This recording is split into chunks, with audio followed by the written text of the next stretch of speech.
Continuando pues con nuestro estudio de la carta a los Efesios, llegamos al capítulo 4, ahora los versículos del 17 al 32. La carta a los Efesios tiene una característica bien marcada. Los 3 primeros capítulos son doctrinales. Los 3 capítulos finales son dedicados a la aplicación práctica de la doctrina. Porque el Evangelio es eso, es fe y vida, es doctrina y es práctica, es alabanza y es obediencia.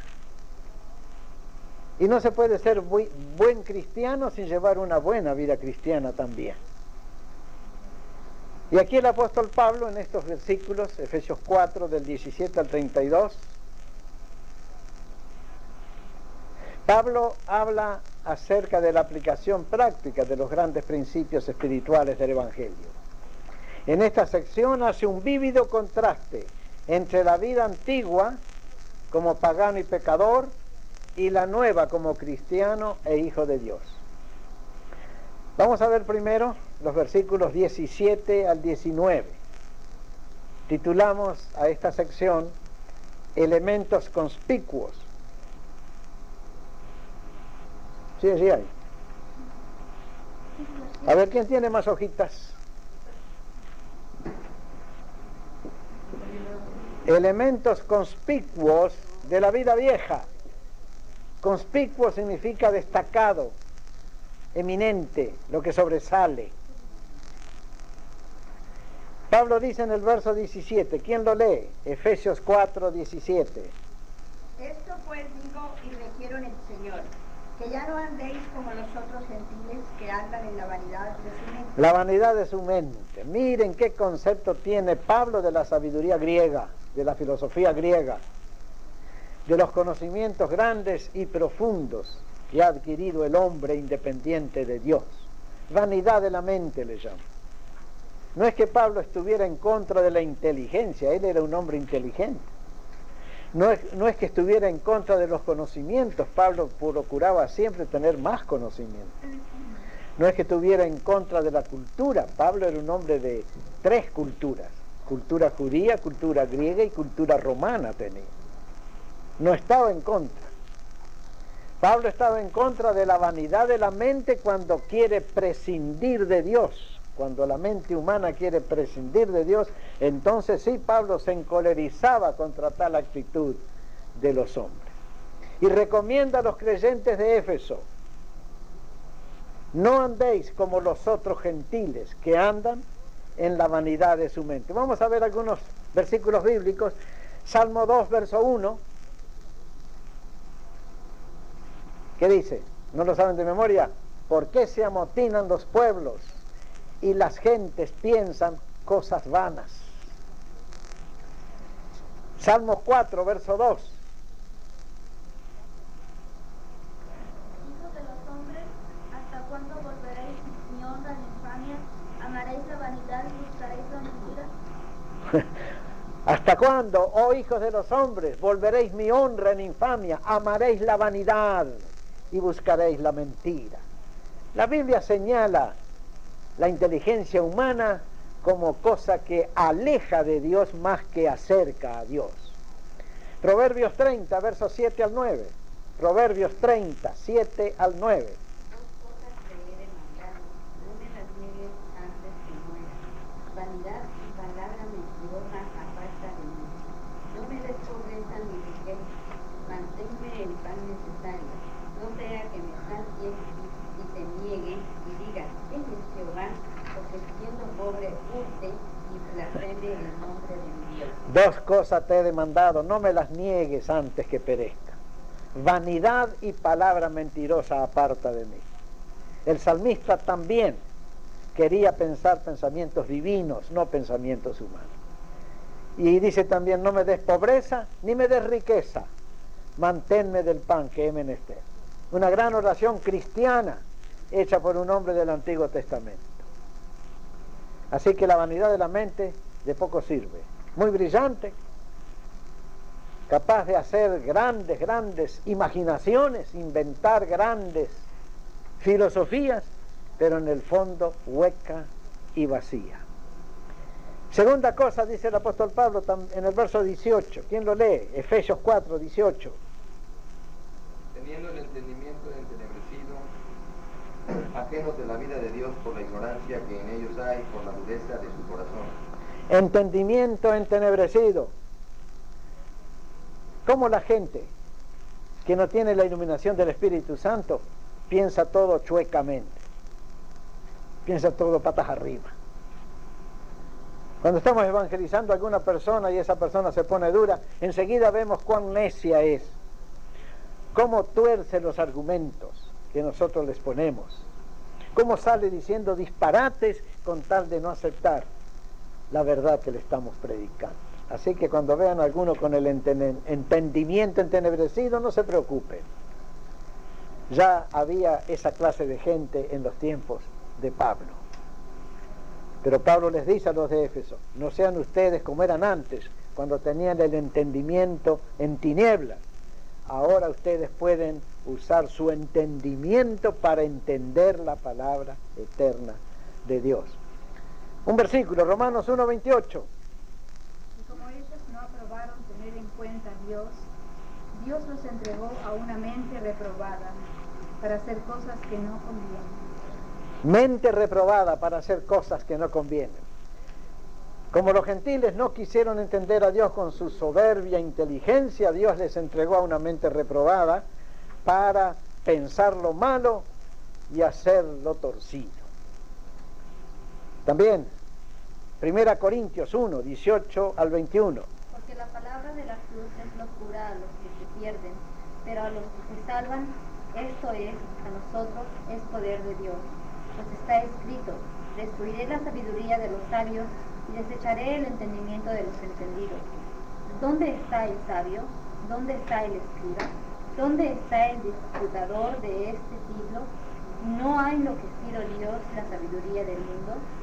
Pues ya en la sabiduría de Dios, el mundo no conoció a Dios mediante la sabiduría.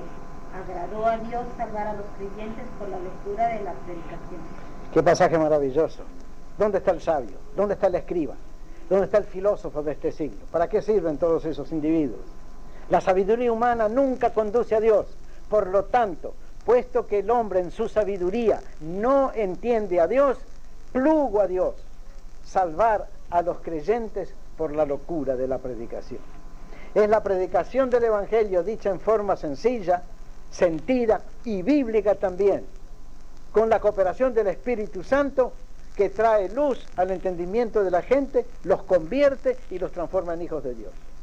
La predicación del Evangelio, con el poder del Espíritu Santo, la predicación de la palabra de Dios, es el único método que Dios tiene para llevar luz al entendimiento de las gentes y salvarlos y mantenerlos para el reino de Jesucristo.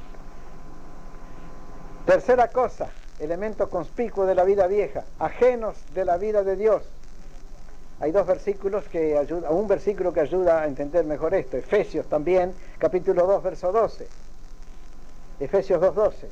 En aquel tiempo estabais sin Cristo, alejados de la ciudadanía de Israel y ajenos a los pactos de la promesa, sin esperanza y sin Dios en el mundo. Qué tremenda era la situación en que estábamos antes, sin esperanza y sin Dios. Pero desde el día que aceptamos a Cristo como nuestro Señor y Salvador, tenemos un Dios y tenemos una esperanza. Y vivir en este mundo con una esperanza y con un Dios tan amoroso y tan poderoso como Jesucristo es una grandísima bendición. No estamos desamparados, no estamos desesperados, tenemos una esperanza. No estamos solos, tenemos un Dios que vive en nosotros y con nosotros. Pero los gentiles que todavía no conocen a Cristo siguen ajenos de la vida de Dios. Ignorancia. Así dice el verso 18 también. Por la ignorancia que en ellos hay. Vamos a ver unos versículos que aclaran esto de la ignorancia. Jeremías 4, verso 22. Jeremías 4, 22. Porque mi pueblo es necio, no me conocieron, son hijos ignorantes y no son entendidos. Sabios para hacer el mal, pero para hacer el bien no supieron. Mi pueblo es necio, dice el profeta Jeremías. No me entendieron. Son muy sabios, sí, para hacer el mal, pero para hacer el bien no tienen inteligencia. Otro texto, Mateo 22, 29. Mateo 22, 29.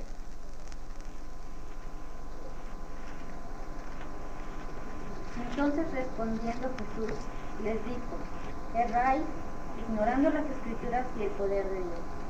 Miren lo que Jesús les dijo a aquellos que eran los depositarios de las Escrituras. Mucho erráis, ignorando las Escrituras y el poder de Dios. Los judíos tienen el honor de haber recibido la Biblia y haber conservado la Biblia a través de los siglos. Pusieron mucho empeño en conservar físicamente la palabra de Dios. Los judíos fueron los depositarios de la Biblia, de la palabra de Dios del Antiguo Testamento. Se esmeraron en copiarla, día tras día, semana tras semana. A lo largo de los siglos conservaron puro el texto de la Biblia, pero no lo entendieron. No entendieron. Cada vez que leyeron a Moisés tenían un velo puesto sobre sus ojos y no entendían lo que leían. No entendían su propia escritura. ¿Por qué? Porque solamente por el Espíritu Santo uno conoce a Jesucristo. Y únicamente conociendo a Jesucristo se tiene la clave de la Sagrada Escritura. Marcos 12, 24. Entonces respondiendo Jesús les dijo: ¿no erráis por esto, porque ignoráis las Escrituras y el poder de Dios? El mismo texto. Erráis porque ignoráis las Escrituras.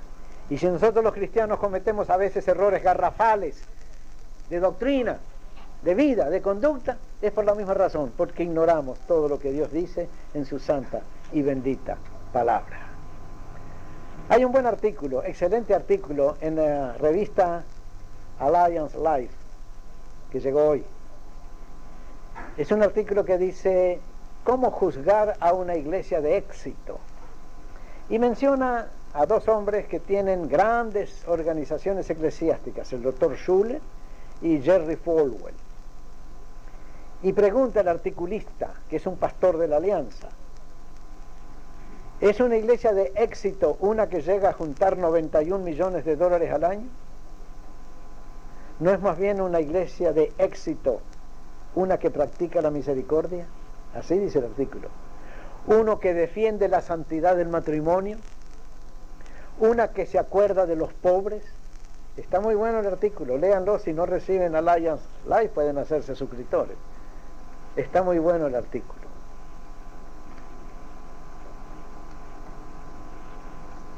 La ignorancia de la palabra de Dios nos lleva a cometer errores. ¿Sí, Ricardo?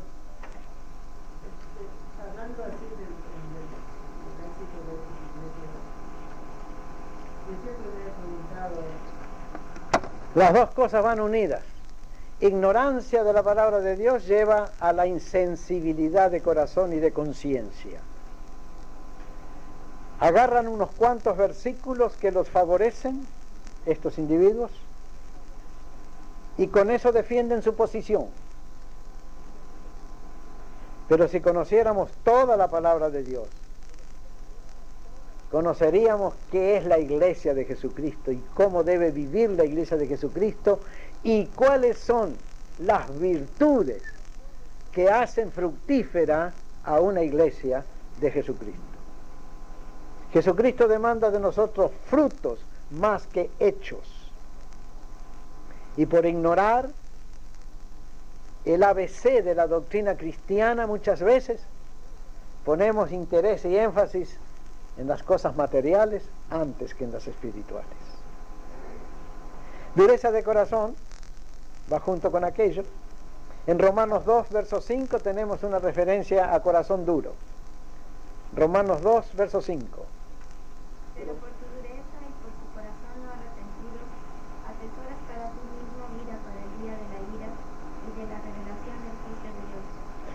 Por tu dureza y por tu corazón no arrepentido, atesoras ira para ti mismo, para el día de la manifestación del justo juicio de Dios. El otro versículo está en Hechos capítulo 7, verso 51, en el gran discurso que Esteban les dirigió a los judíos. Hechos 7, 51. duros de cerviz e incircuncisos de corazón y de oídos. Vosotros resistís siempre al Espíritu Santo, como vuestros padres, así también vosotros. Duros de cerviz, incircuncisos de corazón, vosotros resistís siempre al Espíritu Santo. ¡Qué apóstrofe! El de Esteban hacia todos los judíos que le estaban escuchando. Con razón lo apedrearon enseguida. Siempre pasa lo mismo, cuando uno dice verdades que queman, recibe pedradas en contestación. Eso le pasó a Esteban. Algún día tenemos que examinar bien el discurso de Esteban. 7 veces en su historia los judíos rechazaron la voz de Dios. Es un estudio interesante descubrir cuáles son esas 7 veces. Todas están en el discurso de Esteban. Y Esteban termina su discurso después de señalarles a los judíos dónde y cuándo y cómo rechazaron la voz de Dios. Les dice eso: duros de cerviz, incircuncisos de corazón, vosotros resistís siempre al Espíritu Santo. Entonces, rechinando los dientes, echando chispas por los ojos, arremetieron contra él y lo apedrearon y lo mataron. Otra cosa que es elemento conspicuo de la vida vieja: la lascivia. Lascivia es propensión al deleite carnal. Vamos a ver en el Sermón de la Montaña que hemos estado estudiando los domingos. Insensibilidad, conciencia cauterizada. Perdón. Sí, 1 Timoteo 4:2 hay un versículo que aclara este concepto. 1 Timoteo 4:2 habla de insensibilidad. ¿Cómo dice? Por la hipocresía de mentirosos que, teniendo cauterizada la conciencia, Sí. prohibirán casarse y mandarán abstenerse de alimentos que Dios creó para que con acción de gracias participasen de ellos los creyentes y los que han conocido la verdad. Hasta ahí nomás. Teniendo cauterizada la conciencia. Cuando uno tiene una herida infectada y se la cauterizan, le queda una cicatriz, pero esa cicatriz queda endurecida y nunca más desarrolla. Y aquellos que tienen cauterizada la conciencia es lo mismo. Tienen una conciencia que nunca más siente nada, está cauterizada con fuego. Y Pablo les dice: ustedes tienen la conciencia cauterizada, ustedes son insensibles a la voz del Espíritu de Dios, a la voz del Evangelio de Jesucristo.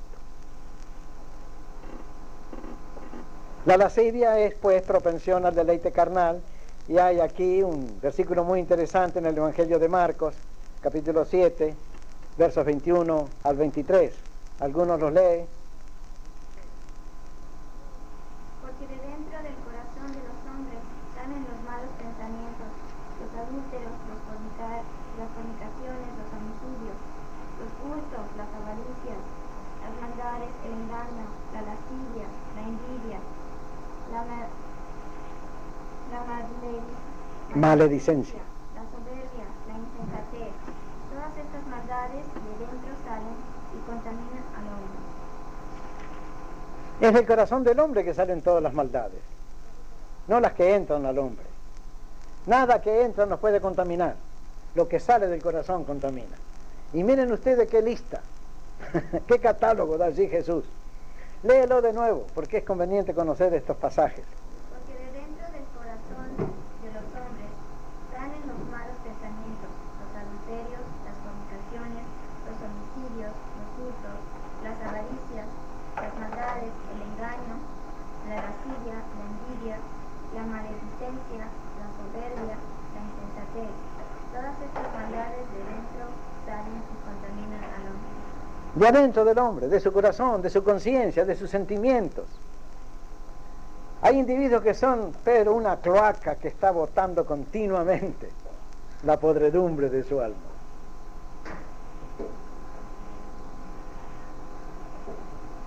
Eso es lascivia, propensión al deleite carnal. Hay varios versículos, pero vamos a saltearlos, porque ustedes los van a buscar en su casa. Pero vamos a leer uno por lo menos. Romanos 13, 11 al 14. Romanos 13, 11 al 14. Y esto conociendo el tiempo que es ya hora de levantarnos del sueño, porque ahora está más cerca de nosotros nuestra salvación que cuando creímos. La noche está avanzada y se acerca el día.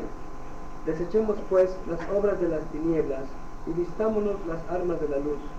Andemos como de día, honestamente, no en glotonerías y borracheras, no en lujurias y lascivias, no en contiendas y envidia, sino vestidos del Señor Jesucristo, y no proveáis para los deseos de la carne. Ya es hora de levantarnos del sueño. La noche ha pasado, ha llegado el día espiritual. Por lo tanto, desechemos las obras de las tinieblas y vistámonos las armas de la luz. Andemos como de día, honestamente. Así tiene que andar el cristiano, como en pleno día, como a pleno sol, para que todo el mundo lo vea. No en glotonerías y borracheras, no en lujurias y lascivias, no en contiendas y envidia, sino vestidos del Señor Jesucristo.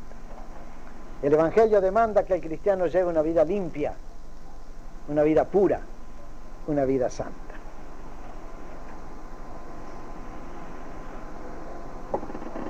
Avidez por la impureza, verso 19.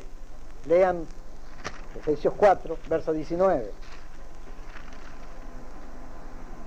Los cuales, después que perdieron toda sensibilidad, se entregaron a la lascivia para cometer con avidez toda clase de impureza. El cine, la televisión y muchas otras expresiones de arte son una muestra cabal de esta avidez por la impureza que muestra el hombre moderno. El cine y la televisión sobre todo. Los otros días veíamos por casualidad, porque no andamos buscando esas películas, una película de Marilyn Monroe, hecha 25 años atrás. En aquellos tiempos Marilyn Monroe era tenida como la mujer más sexy de todo Hollywood. Pero las películas que ella hacía son inocentadas en comparación con las películas que ahora está haciendo el cine de Hollywood. ¿No es cierto? Son terribles de desvergonzadas, de lascivas e impuras las películas que hace el cine de Hollywood y de otros países, y que se meten en los hogares por la vía de la televisión. Que Marilyn Monroe en aquellos tiempos era una santita comparada con las películas de hoy. Ya en los tiempos del apóstol Pablo existía el mismo problema: avidez por la impureza. ¿Sí? Sí, también aquí el versículo que está de Colosenses dice Colosenses 3:5, ¿no? Haced morir pues lo terrenal en vosotros, fornicación, impureza, pasiones desordenadas, malos deseos y avaricia, que es idolatría. Y yo también estaba viendo programas de televisión ahora que me llevaron ahí al trabajo. Entrevistas, esos talk shows que le llaman, sí, ¿no? De gente como el de Cristina y ese tipo de cosas. Y yo me estaba poniendo a pensar exactamente eso. Y decía, bueno, yo estoy viendo esto, pero a la vez le está a mí perjudicando de cierta manera, porque lo único que estoy oyendo es pura lascivia, pura pornografía, pura cosa que la gente le encanta ver. O sea, es como que el morbo, ¿no? Sí. De conocer vidas, cosas que la gente hace. Por ejemplo, hablaban de los nazis, hablaban de rap, de música de rap, en las letras que tenían ellos en sus letras, ¿no? Y ellos decían, nosotros no estamos diciéndole a la juventud que lo haga, sino simplemente estamos mostrándole lo que es la realidad del mundo. Pero al hacerlo, ellos están como glorificando que exista la violencia, que exista, sí, todos los pecados, ¿no? Sí. Hay un punto curioso con todos estos programas, los talk shows, tanto en inglés como en español, en que me he fijado mucho. Yo no sé si quieren hacer idiota a la gente, pero no sé si se han fijado que cada vez ponen a un pseudo cristiano entre la audiencia que sostiene una posición, es decir, le quieren dar tiempo también supuestamente a la palabra de Dios, pero el que ponen ahí siempre es un neófito que no tiene ni idea de la palabra de Dios y que juzga, pero categóricamente hace infundado totalmente sus juicios a todas las personas que están ahí, y eso desacredita el Evangelio totalmente, en lugar de que fuese una defensa o un punto de vista bíblico.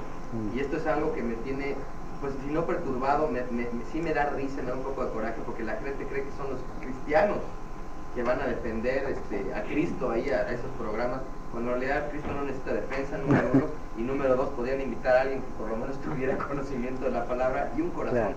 amoroso. Claro. Una persona que se pone a condenar a todos los que están allí. Bueno, el cine y la televisión son empresas comerciales y fabrican lo que el público compra.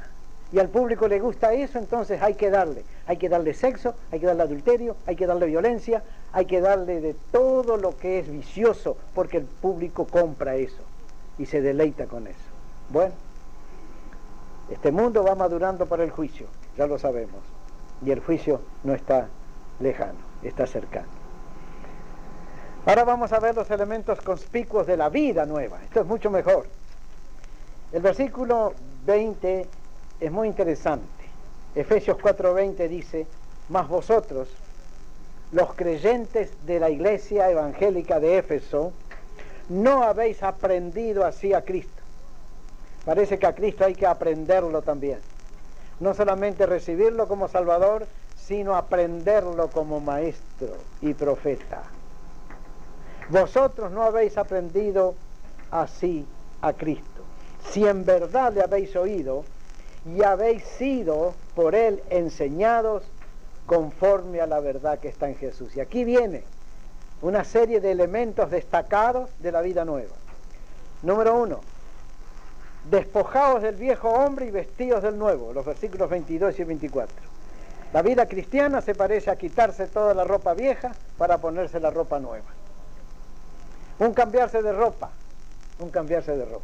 como hacemos los domingos, cuando dejamos toda la ropa de trabajo, sucia, maloliente, nos bañamos y nos ponemos el mejor trajecito que tenemos y venimos a la iglesia bien vestiditos, vestidos con ropa nueva. Esta es la imagen que el apóstol Pablo usa para la vida cristiana.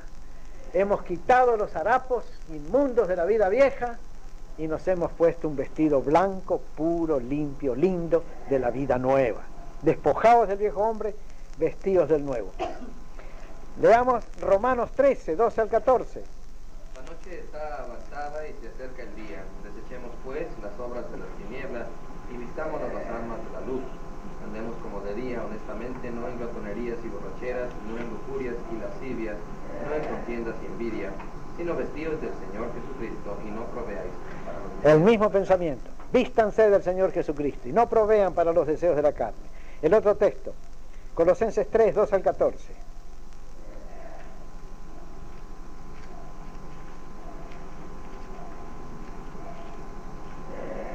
Colosenses 3, 12 al 14. Vestidos pues como escogidos de Dios, santos y amados, de entrañable misericordia, de benignidad, de humildad, de mansedumbre, de paciencia, soportándoos unos a otros y perdonándoos unos a otros. Si alguno tuviere queja contra otro, de la manera que Cristo os perdonó, así también hacedlo vosotros. Y sobre todas estas cosas, vestidos de amor, que es el vínculo perfecto. Vestirse de amor, estar vestido de amor cristiano. Qué lindo debe ser, ¿eh? Estar vestido de ese vestido perfumado que es el amor cristiano. Otro texto, 1 Tesalonicenses 5, verso 8. Pero nosotros que estamos del día seamos sobrios, trayéndonos vestidos con la coraza de la fe y de amor y con la esperanza de salvación que nos lleva. Así que ponerse ropa nueva, con todo lo que significa la ropa nueva cristiana, es un elemento conspicuo, destacado en la doctrina del apóstol Pablo. Indudablemente, el cristiano tiene que vivir una vida nueva. Segunda cosa, renovaos en el espíritu de vuestra mente. Renovar la mente. Romanos 12, 1 al 2. Es uno de los versículos más conocidos. Así que, hermanos, os ruego por la misericordia de Dios, que presentéis vuestros cuerpos en sacrificio santo, agradable a Dios, que es vuestro culto racional. No os conforméis a este siglo, sino transformaos por medio de la renovación de vuestro entendimiento, para que comprobéis cuál sea la buena voluntad de Dios, agradable y perfecta. Os ruego, hermanos, por las misericordias de Dios, que presentéis vuestros cuerpos en sacrificio vivo y también renovaos por la renovación de vuestro entendimiento. La mente es importante y cuando la mente es transformada por el poder de la palabra de Dios, toda la vida es transformada también. Hay una palabra en el griego, metanoia, se traduce a veces arrepentimiento. Metanoia significa cambio de mente. Meta, llevar allá lejos, noia, pensamiento, inteligencia. Metanoia, cambio del entendimiento, cambio de la mente, cambio de los pensamientos. Generalmente se usa metanoia en relación con el arrepentimiento del pecado y el recibir a Cristo para vida nueva. Hay varios textos, no los vamos a leer, pero los leerán ustedes en su casa. Mateo 3:8, Lucas 3:8, Hechos 20:21, Hechos 26:20, Romanos 2:4, 2 Timoteo 2:24 al 25. En todos estos pasajes aparece la palabra metanoia y siempre significa arrepentimiento del pecado por la transformación de la mente y aceptación de Cristo para una vida nueva. Tercer elemento conspicuo, hablar verdad. Hablar verdad, no mentiras, hablar verdad. Mateo 5:33 al 37. Mateo 5:33 al 37. ¿Qué nos dice ese pasaje? Además, habéis oído que fue dicho a los antiguos: no perjurarás, sino cumplirás al Señor tus juramentos. Pero yo os digo, no juréis en ninguna manera, ni por el cielo, porque es el trono de Dios, ni por la tierra, porque es el estrado de sus pies, ni por Jerusalén, porque es la ciudad del gran rey. Ni por tu cabeza jurarás, porque no puedes hacer blanco o negro un solo cabello. Pero sea vuestro hablar sí, sí, no, no. Eso es hablar verdad. Sí, termina. Porque lo que es más de esto, de mal procede. A los antiguos se les dijo, cumplirás tus juramentos. Jesús dice, no juren, ni por el cielo ni por la tierra, pero el hablar de ustedes que sea sí, sí, no, no. Sean hombres y mujeres de palabra firme. Que vuestra palabra y que vuestra vida digan lo mismo. Y que una promesa que ustedes hagan valga tanto como una firma hecha delante de un notario, de un abogado. Cumplir la palabra es virtud cristiana, porque Dios cumplió con nosotros enviando a su Hijo a salvarnos en la cruz. Cuarta cosa, airarse pero no pecar. Hay aquí 4 versículos muy importantes. Airarse sin pecar. La ira es uno de los 7 pecados capitales. A ver, vamos a leer Proverbios 15:1.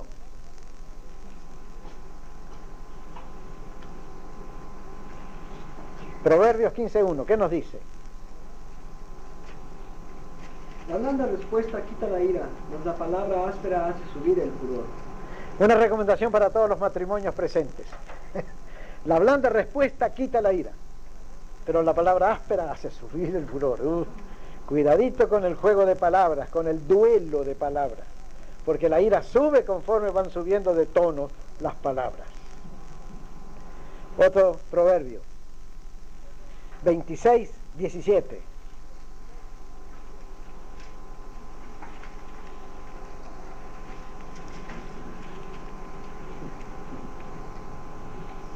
El que pasando se deja llevar de la ira en pleito ajeno es como el que toma al perro por las orejas.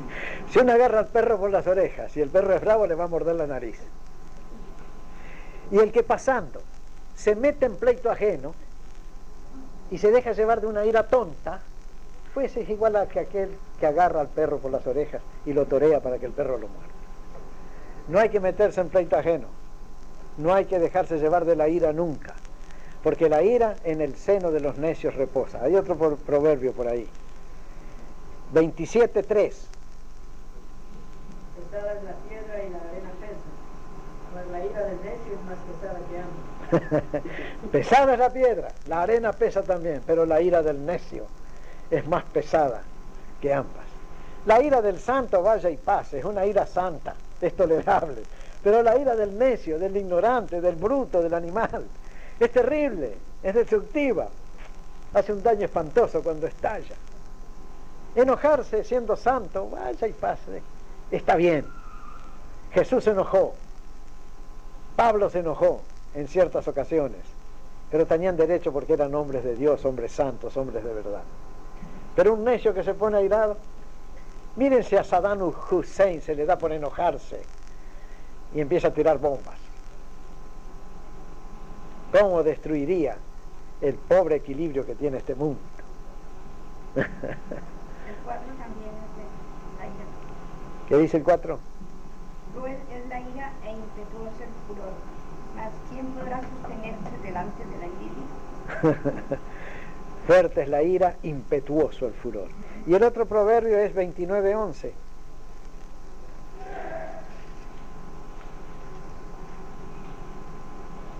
El necio da rienda suelta a toda su ira, mas el sabio al fin la sosiega. El necio da rienda suelta a su ira inmediatamente. ¿Cómo la Biblia se pone en contra del necio? ¿Qué es el necio? El hombre que no quiere razonar, que no quiere pensar, que no quiere aceptar una cosa nueva que se le diga. Dijo el necio en su corazón, dice el Salmo 14, verso 1, no hay Dios, corrompiéronse, hicieron maldad abominable. Ser necio es una desgracia inmensa. Bueno, ahí tienen 4 proverbios que hablan acerca de la ira. Quinto elemento conspicuo, no hurtar sino trabajar con las manos.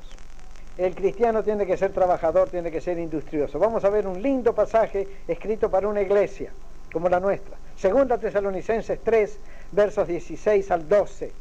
Vean qué interesante es lo que Pablo dice aquí. Segunda Tesalonicenses 3, 6 al 12. Pero os ordenamos, hermanos, en el nombre de nuestro Señor Jesucristo, que os apartéis de todo hermano que ande desordenadamente y no según la enseñanza que recibisteis de nosotros. Porque vosotros mismos sabéis de qué manera debéis imitarnos, pues nosotros no anduvimos desordenadamente entre vosotros, ni comimos de balde el pan de nadie, sino que trabajamos con afán y fatiga día y noche para no ser gravosos a ninguno de vosotros, no porque no tuviésemos derecho, sino por daros nosotros mismos un ejemplo para que nos imitaseis. Porque también cuando estábamos con vosotros os ordenábamos esto: si alguno no quiere trabajar, tampoco coma, porque oímos que algunos de entre vosotros andan desordenadamente, no trabajando en nada, sino entreteniéndose en lo ajeno. A los tales mandamos y exhortamos por nuestro Señor Jesucristo, que trabajando sosegadamente coman su propio pan. El que no quiera trabajar, que tampoco coma. Porque en aquellos tiempos, cuando estaba la expectativa de la segunda venida de Cristo, muchos individuos dejaron de trabajar. Bueno, se agarraban de cualquier pretexto para no trabajar, como mucha gente de hoy, que buscan cualquier pretexto con tal de no trabajar. Y aquellos que se decían creyentes, no querían trabajar, pero querían comer, eso sí, porque comer es una necesidad de todos los días. Y andaban de casa en casa o iban a la iglesia y buscaban la ayuda de los hermanos y no trabajaban en nada, se dedicaban a curiosear y a comer de lo ajeno. Y Pablo se sulfura con esto y dice: yo les he dado el ejemplo, porque yo me he ganado mi pan con mis propias manos. Y aquí en Efesios, que estamos comentando, dice: el que hurtaba, no hurte más, verso 28. El que hurtaba, no hurte más, sino trabaje, haciendo con sus manos lo que es bueno para que tenga que compartir con el que padece necesidad. ¿Qué interés tenía Pablo también en los pobres, los necesitados? Todos deberíamos trabajar y ganar, pero para compartir. No para acumular en el banco, sino para compartir lo que el Señor nos mande con nuestro trabajo. Y tenemos que pedirle trabajo al Señor. Tenemos que orar por trabajo. Y cuando el Señor mande trabajo y aumentos de salario, compartamos con los hermanos de la iglesia ese aumento de salario. Siempre tendrá que ser así. El cristiano tiene que ser industrioso, trabajador, y en su trabajo tiene que ser una persona honesta también. El cristiano debe dar el ejemplo en su trabajo, ser el primero en llegar a la fábrica y el último en irse. Y cuando le mandan a hacer un trabajo, hacerlo lo mejor posible y no andar reclamando aumentos. Hay muchas leyes sociales en la Biblia muy buenas para los sindicatos, y uno es ese: trabajar con las manos honradamente, dando honra al patrón, ganar para tener que compartir con los más necesitados. Esa es la filosofía cristiana del trabajo. Ricardo.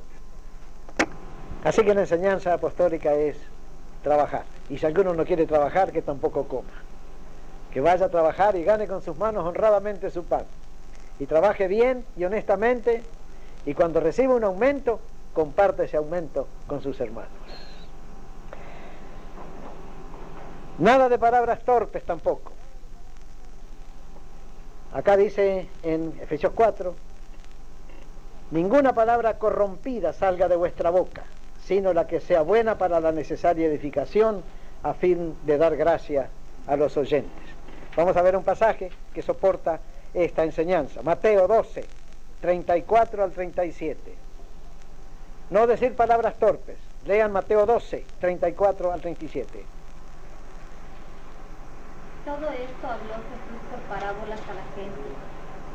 Perdón. Mateo 12, 34. Generación de víboras, ¿cómo podéis hablar lo bueno? ¿Cómo podéis hablar lo bueno siendo malos? Porque de la abundancia del corazón habla la boca. El hombre bueno del buen tesoro del corazón saca buenas cosas, y el hombre malo del mal tesoro saca malas cosas. Qué profundo es el Señor Jesucristo, ¿no? De la abundancia del corazón habla la boca. Lo que tenemos en el corazón, eso hablamos. Si el corazón está sucio, salen palabras sucias. Si el corazón está limpio, salen palabras limpias. Faltaron 2 versículos más. A ver, léalos.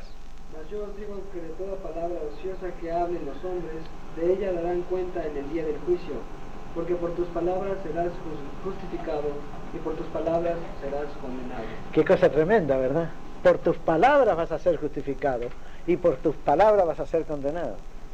La palabra del hombre es muy importante porque expresa el carácter del hombre. Según nuestro carácter, así hablamos.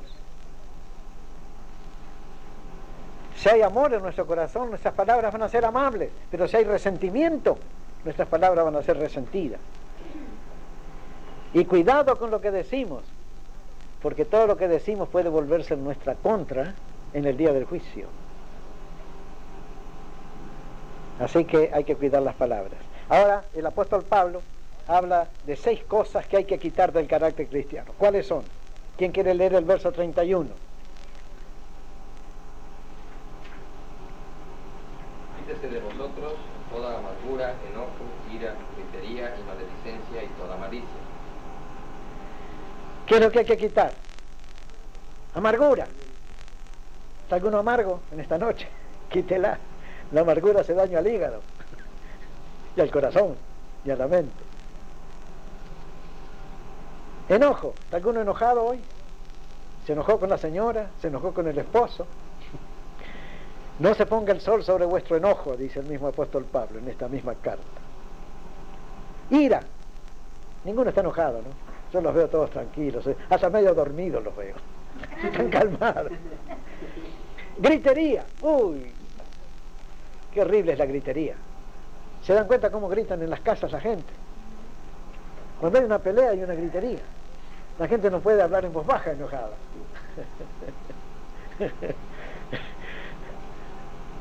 Hay un chiste acerca de los sordomudos, ¿no? Un sordomudo y una sordomuda estaban hablando con su manera, con señas así, ¿no? De repente el marido, era el marido y mujer, le dio un par de bofetones a la esposa. Tremendo. Y otro amigo también por señas le preguntaba, ¿y por qué le pegaste a tu señora? Ah, es porque me alzó la voz, dijo. La señora se enojó y en lugar de hacerle señas de aquí abajo, hizo señas de acá arriba. Y alzó la voz. Entonces el marido le dio un bofetón por gritarle. En el lenguaje de los sordomudos le gritó. La gritería no es buena. Yo aborrezco la gritería. Me hacen mal los gritos. Me gustan tanto las palabras suaves, poéticas,